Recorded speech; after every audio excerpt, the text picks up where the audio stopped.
That's right, Eldrin. We were expecting the Minister to touch precisely on those aspects, as we had indicated when I spoke to you a bit earlier on.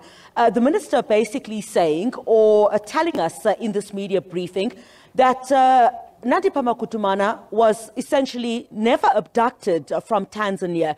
You know how this all comes into play is because Dr Nandipha Magudumana is going to court on Thursday, and she basically says that she was abducted in Tanzania. The South African Police Service had no authority or jurisdiction to arrest her in that country. Now, in the court documents, the Department of Home Affairs, which was part of this process, are not cited as respondents on those court documents. Dr. Motsoaledi saying that they've written to the lawyers of Dr. Nandipha Magudumana asking to be cited in this court action that is going to be taking place, because they say they find it quite suspect that they have not been cited in those court documents, even though Home Affairs was part of this process to have Dr. Nandipha Magudumana and Thabo Bester brought back to South Africa. However, he vehemently denies that due process was not followed. He outlined in this media briefing the processes that were followed to bring the two back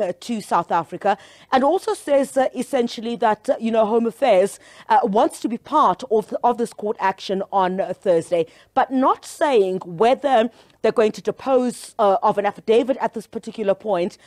Until such time, they'll decide what action they will proceed with is once they get a response from Dr. Nandipha Magudumana's lawyers, who we understand this correspondence was only sent last night. That was confirmed by Dr. Motsoaledi. And indeed, Aldrin, yes, as you pointed out, an apology to Dr. Mmereka Ntshani, who is also popularly known as Doctor Pashy. You would recall there was a cease, desist and retract letter that was sent to Dr. Motsoaledi, in which Dr. Pashy basically asked him to publicly apologize for sentiments that he shared in an April news conference, where he said that she deposed an affidavit when she was applying for this passport in 2019.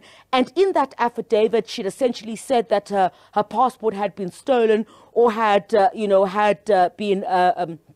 disappeared. In this instance, what Dr. Motsoaledi is saying is that he's not apologizing for saying that two of Mmereka Ntshani's passports were found in possession of Dr. Nandipha Magudumana. Indeed, those two passports were found in a possession. What he is apologizing for is the fact that he said in that April news conference that she deposed of this affidavit in order to get this passport in 2019, which was the second passport which she had received. So a concession on his part. He's admitted that he was wrong. He says, according to information that he received at the time, in fact, that information turned out to be incorrect. We'll wait to see. In fact, a few moments ago, just before we went to air, I did speak to Dr. Pashy's lawyer to ask him if indeed this apology is sufficient for them.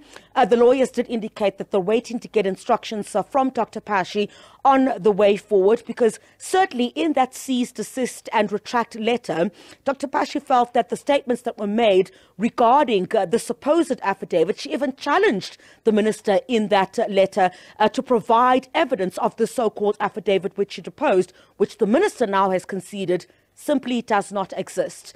So those are the critical aspects that have also come out of that in particular. But I think most importantly in this aspect, if we look, Aldrin, to what is going to happen in the High Court in Bloemfontein, this is on Thursday, according to the court papers that the SABC News has seen, she says that she was abducted by the South African Police Service, that, she was blindfolded and taken to the airport.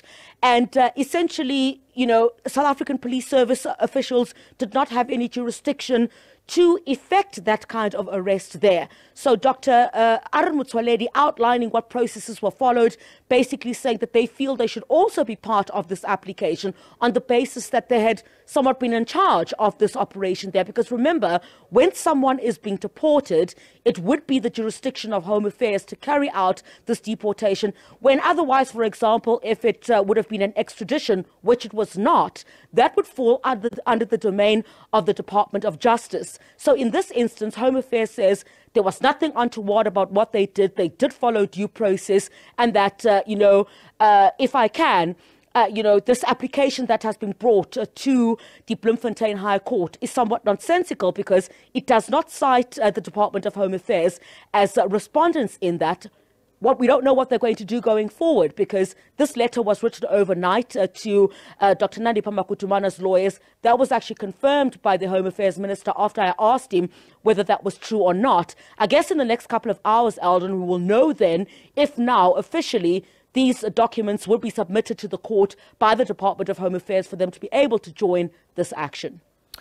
And just a quick final one, Chriselda, and this is now on the identity of Thabo Bester. We saw that there was the birth certificate, which is a late registration, as the Minister explained, as well as the ID that has now been issued.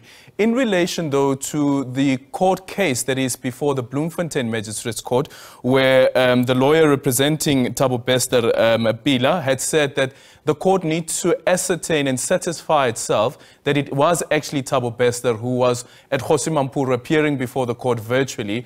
What, if anything, is that question?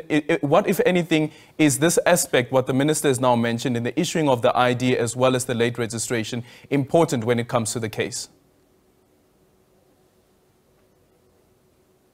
Absolutely, Aldrin. Remember when the new lawyers representing Thabo Bester in court at the last sitting had raised that question, exactly what you say, wanting the court to satisfy itself that indeed the man that was standing or was appearing via, other means at Kgosi Mampuru prison, from Kgosi Mampuru prison, that matter was thrown out by the court, in fact, because the court said it was satisfied that the person, it had no reason to believe that the person who was standing before it was not Thabo Bester. And this is precisely what deals with that aspect as well. The Department of Home Affairs says it, never questioned that the person indeed that was in custody was the person who is Thabo Bester. They had never disputed that. So it deals precisely with that particular aspect, Aldrin, in that the court, remember, initially, when that issue was raised by Thabo Bester's lawyers, immediately the court had dealt with it and said it doesn't have reason to believe,